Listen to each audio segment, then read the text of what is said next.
what we are dealing with is a situation where there's very little leg room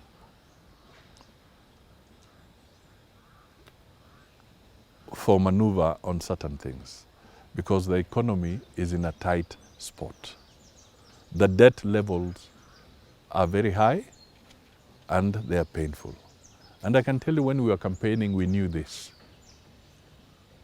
Because if you remember, one of the issues we kept on saying is that we are going to have a debt challenge.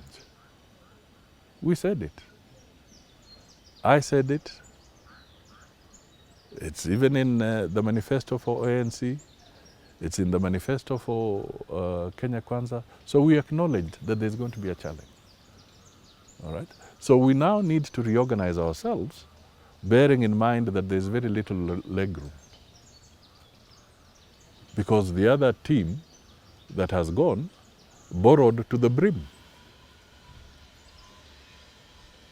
So we have to reorganize. And reorganizing calls for certain tough decisions. And that is exactly what Professor Ndungu was saying, that we must brace ourselves for some tough decisions.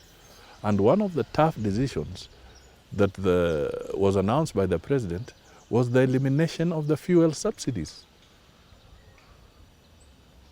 Because the fuel subsidy was taking away almost 16 to 20 billion per month to subsidize fuel. Multiply that by the 12 months in a year. Now you can see how much was just going to go into subsidy. And subsidy is a facade, you know? It's a facade. You're just postponing the reality. Especially when it is a subsidy on consumables like fuel. It is a facade. It gives you the impression that everything is okay. But in reality, you're just postponing the problem. So one of the issues that had to be, the decisions that had to be made was to terminate that subsidy. He announced a 300 billion cutback on expenditure. That means identifying across the board programs that can be deferred and maybe taken up a little later.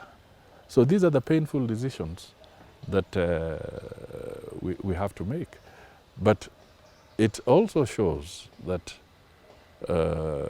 we don't want to sugarcoat and cheat Kenyans that all is okay. All is not okay. But we're not going to give up. We have to navigate systematically and help Kenyans get out of this difficult situation.